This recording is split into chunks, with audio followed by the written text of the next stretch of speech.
সাকিবকে আমি সারা জীবন মিস করি। আমি অবশ্যই সাকিবের ফ্যান, অলওয়েজ সাকিবকে মিস করি। আর আজকে ম্যাচ আমাদের হাতেই ছিল, লিটন সাইফ যতক্ষণ পর্যন্ত ক্রিজে ছিল অবশ্যই আমরা আশাবাদী ছিলাম ম্যাচ জিতবো। পরে আফিফ কি করলো বুঝি না, মিরাজ এসে কি করলো বুঝি না, ম্যাচ আমাদের মানে শেষ পর্যায়ে কি হলো দেখলেন তো, আপনারা নিজেরাই দেখলেন, আমরা হারতে হলো 26 রানের ব্যবধানে।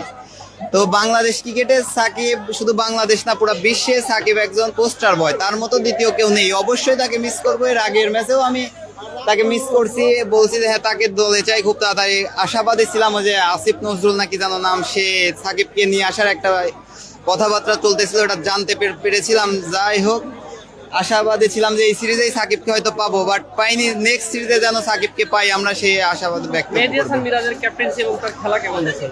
ক্যাপ্টেন্সি এখন বাংলাদেশের যারাই দেওয়া হয় সেই মোটামুটি এইভাবেই চলে, কিন্তু খেলা মেহেদী হাসান মিরাজের পারফরমেন্সে আমি মোটেও খুশি না।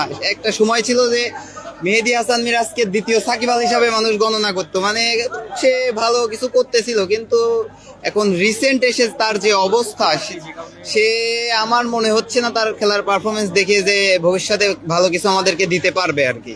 এমনি ক্যাপ্টেন হিসেবে মিরাজকে পরিবর্তন করে অন্য কাউকে দেওয়া উচিত কিনা, এটা কি মনে হচ্ছে? ক্যাপ্টেন পরিবর্তন করে আমাদের মনে হয় না কোনো ফল লাভ করবে। ক্যাপ্টেন পরিবর্তন করে কাকে দিবে? শান্ত, লিটন, তারাও এইভাবে না পারারতেই আসছে আমাদের মিরাজের হাতে।